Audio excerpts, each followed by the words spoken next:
Well, on the 21st and the 22nd of September, I'm going to be at the El Porto Theater in North Hollywood. And I'm going to do a one-man show called Words.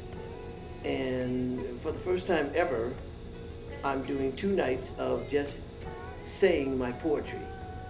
I write poetry all the time. I have been all of my life. And I know people know that I write songs and what have you. But I've never, ever even thought about doing a show where I just did my poetry. I have 2 people that I work with. My production manager, his name is Brian French, and his wife is one of my dancers, and her name's Linda. And I did one of my poems on Deaf Poetry Jam when Russell Simmons used to have Deaf Poetry Jam, he and Stan Lathan. And I've known them forever, and I saw that, people were going on and they were saying their poetry. And you could talk about any subject matter that you want to do, so I called them and I got on this show, and I said part of one of my poems about being a Black American. It's a subject that's near and dear to my heart. I resent being called African American because our people have given too much to this country, not to be given credit to be called American Americans, like everybody else who lives here. But anyway, I'm doing 2 nights of just my poetry, and when you write a song, a song has to have some uniformity. It has to have something like a hook or something that familiarizes people with it, because you're trying to sell it to people, and you want something that goes back to on a constant basis to give them something that's easy to remember, and then they'll get the rest of the song. But poetry is free, it's freedom, and you can write however and whatever you want to write about. It doesn't have to repeat itself at any time. And so Brian and Linda convinced me that people would be interested in hearing my poetry, because I never thought they would. So that's why I'm going to do 2 nights of it at the theater, at the El Porto Theater in North Hollywood on the 21st and 22nd of September.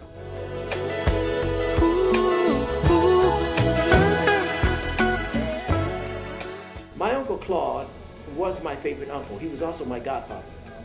And he and I were really, really, really close and really tight.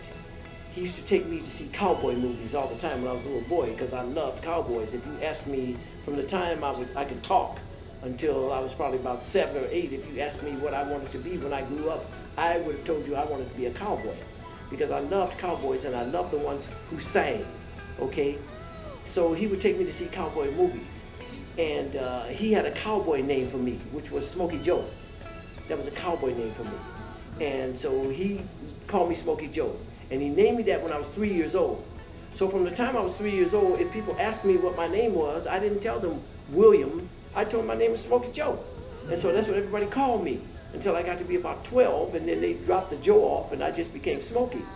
And I've heard that story about he named me that because he wanted me to never forget, because I'm a light-skinned black man and that I was black, and that's not true. Wow. I have no idea where that story came from, but I've heard it before. People ask me, well, didn't he name you Smokey because you're a light-skinned black man with light eyes and he wanted you to never forget you were black? No. He named me Smokey because that was his cowboy name for me. And I don't know where the other story even came from.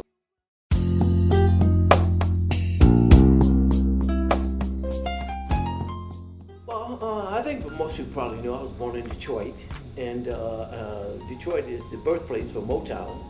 And Gordy lived in Detroit, and he started Motown there. And I was very, very, very blessed to get a chance to meet him when I was a young teenager, and this was before he started Motown, and he is my best friend right today.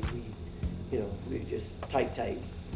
And my first song, I actually wrote my first song when I was 6 years old. The first one that somebody heard. I'd been trying to write songs, but the first one that somebody heard, I was in a play in elementary school in the 1st grade, and I was playing the part of Uncle Remus. Now, for the people who do not perhaps know who Uncle Remus is, especially a lot of young people, Uncle Remus is an old folklore black man who told all the kids how the animals got to be how they are. why the pig has a curly tail, why the monkey climbs the tree, why the zebra has stripes, why the leopard has spots. He explained to all the kids why the animals are like they are. So I was playing the part of Uncle Remus. My auditorium teacher had written some music, a little prelude like that she played before the play started and at the end of the play. And I went to her, I was 6 years old, and I said, Mrs. Campbell, can I write some words to that song? She said, yes, go ahead and write them. And so I did, and she let me sing them at the beginning of the show and at the end of the show. And that was my first song that I wrote that somebody heard, other than my mom. And my mom, of course, was in the audience, and you would have thought that night that I was like Cole Porter or somebody like that, because that's how she reacted. But that's when I wrote my first song that somebody had heard.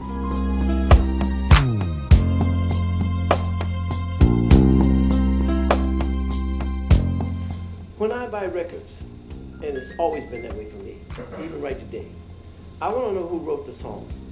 I want to know who created the music. If there's no words to it, even if it's an instrumental, because I love all kinds of music. I listen to jazz and what have you all the time. I want to know who wrote it, and I've always been interested in that. So as a kid growing up, I had several guys who were like my singing idols. My number one singing idol as a kid growing up was a guy named Jackie Wilson. For those of you who perhaps don't know who Jackie Wilson was the man, okay? But I had all Jackie Wilson's records. And on looking to who wrote all of his hits, Berry Gordy wrote all of his hits. The group that I was in at the time, we were called the Matadors, and we went to audition for Jackie Wilson's managers. They rejected us. Berry Gordy happened to be at that meeting. And we sang 5 songs that I had written. And this impressed him. I didn't know who he was because he looked so young. You know, I was about 16. I thought he was, at the time, was probably about 18 because that's how he looked. When we got rejected by them, he came out of the audition and he stopped me in the hallway and said, hey man, where'd you get those songs from? Make a long story short, we stuck with conversation. I told him I wrote them. He liked a couple of them, and he told me he was Berry Gordy. And when he said he was Berry Gordy, I was flabbergasted, man, because he wrote all the hits for Jackie Wilson. And we struck up a relationship, and he started to teach me how to write songs professionally, because I didn't know at that point. I mean, my songs were all rhymed up, because I could always rhyme stuff, but it didn't make sense. I had 5 songs in one song, because the idea kept changing. But anyway, he started to teach me to write songs professionally, and about a year or so after that, he started Motown.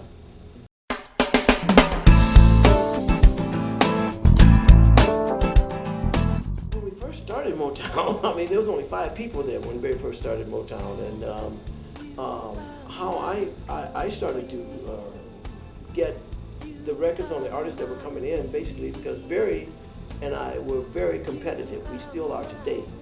We compete in tiddlywinks, okay? So he was a songwriter, and I was a songwriter. We competed to see who would write the best song for said artist, and who got the record out on that artist because they had the best song. And we would have competitions where we would, that people who were there hear the songs, and whoever had the best record got the record. And that's how Motown was run from the time it started forever. It was run like that and that's what made us so powerful, because there was no, okay, you had the last hit on the Temptations, so you automatically get their next record. No. They were open to every writer and every artist, and every producer there. If they liked the song that the writer or the producer had for them, that person could record that song on them. So that's how it was run, and that's how we were competitive. But it was a loving competition, because I think my biggest rival as far as getting songs out, I'll just say on the Temptations, was Norman Whitfield. And Norman Whitfield could be in the studio working on something for the Temptations. Hey, Smoke, come here, man. I want you to sing this little part, or clap your hands, or do something. And I would go do it. And vice versa, he would do it for me, because we were in competition, but we loved each other. So we helped each other as we competed. And that's how it started with Barry and me. And it was always like that. And I think that was the reason for the great success of it, because we were competitive like that. I mean, right down to the bone. But we still supported each other, and we still helped each other in our projects. You are my only one. Who could come after? We were growing up in Motown. We were all brothers and sisters, man. And so I I don't know who was my absolute favorite artist to work with, because I love working with all of them. But you know, I would think that if I had to choose one, it would probably be between the Temptations and Marvin Gaye. Marvin Gaye was my brother. I mean, we lived right around the corner from each other. We spent a lot of time together doing everything. And Marvin was probably one of the best singers that I've ever heard in my life. Marvin could sing the phone book. Marvin was awesome. And like I said, he was my brother, and we hung out all the time. And Marvin was always late. So it got to the point with me, whereas if I was going to have a session with Marvin, I would tell him my session was going to start at 7 o'clock when it was really going to start at 8:30. So he would be on time. He would still be late. However, he would come in and I would show him my song. I would play it for him or sing it for him. And he would proceed to sing my song like he knew it before he got there. Like he wrote it. Like he knew it before I wrote it.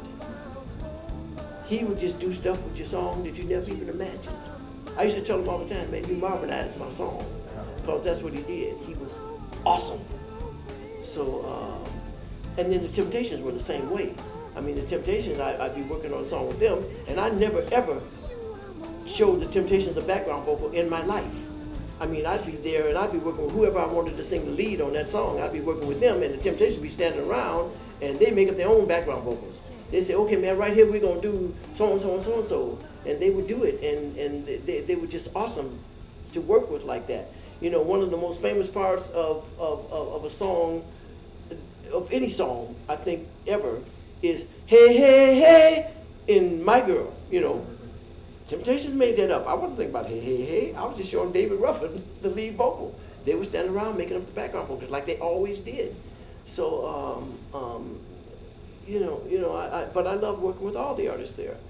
But if I had to say my two favorites, probably Marvin and the Temptations.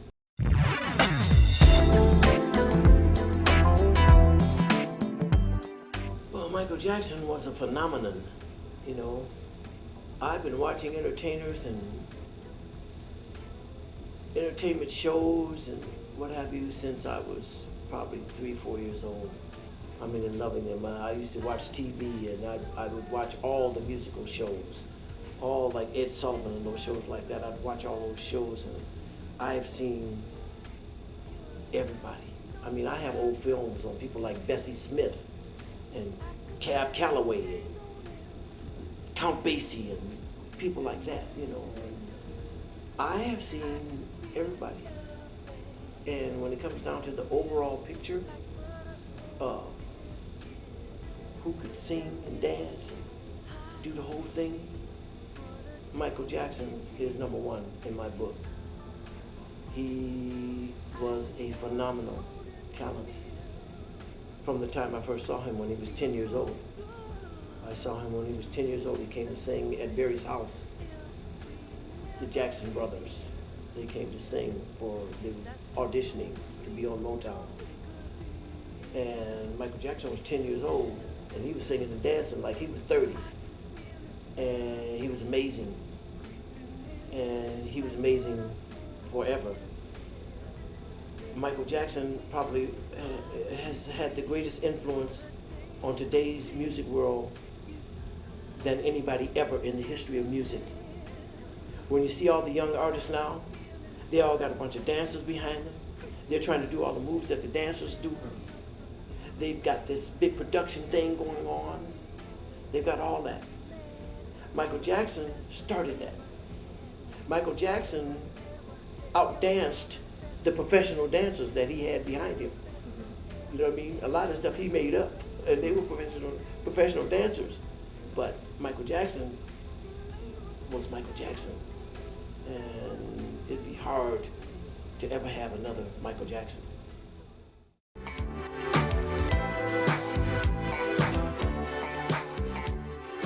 Well, you know, it's odd you should ask about a Smokey Robinson movie, because for the past year or so I've been approached by several people now. I'm tied up with one group of guys who are supposed to be preparing to make a Smokey Robinson movie. I never thought about making a movie on my life ever because I didn't think it would be interesting enough to make a movie on my life. But they do, so they're working on it now. And I think that if I had my choice of people to play me, I would probably choose Michael Ealy because I think he's awesome, and he's already got light eyes. So I think I would probably pick him. I don't know if Michael sings or not, but you know, he could probably do, because you know, Jamie was Ray Charles. I mean, Jamie's my brother, and I see Jamie all the time. And when I see Jamie, I tell him, you know, I've seen Ray probably 10 times. I'm not exaggerating that number because I have it and I watch it all the time because, first of all, I loved Ray Charles. He was a good friend, and Jamie's my friend. He's my brother. And I tell Jamie all the time, I've seen Ray 10 times. I ain't seen you yet. I've not seen Jamie yet. I mean, because he was Ray Charles. So if somebody did my life, I'd like it to be that kind of performance, you know. And I was about to say that I know that, you know, Jamie sang some of the stuff because he's a great musician and singer, but a lot of the stuff Ray sang it and Jamie lip synced, you know. So it would probably have to be the same thing, but I think he would be my first choice. Let's just make it like I never knew. Also on the 29th of September of this month, I'm actually doing a benefit concert and speaking engagement for two very, very dear friends of mine. There's a pastor, his name is Frank Wilson, and his wife is also a pastor, her name is Bunny. And Frank used to be one of our top producers and writers at Motown for many, many, many years, and he went over and started to be a minister. And he and his wife are ill right now, and I'm doing a benefit concert to aid them. And I hope that everybody comes out. It's for a very worthy cause, and I love them both very, very, very much. And so on the 29th of this month, I'm going to be at the Ramon Cortines Theater. Or school it is, in downtown LA on Grand, and it's for a very worthy cause, and I'm also looking forward to that because, like I said, they are my personal friends and I love them very much. This is Smokey Robinson, and I read the Los Angeles Sentinel, the voice of the community speaking for itself, and I want you to see this picture, and I want you to go out and I want you to vote for this man. And I want you to understand that all the rigmarole and all the stuff that they're talking about, that they expected him to clear up in 4 years, 12 years worth of BS, vote for this man. Thank you.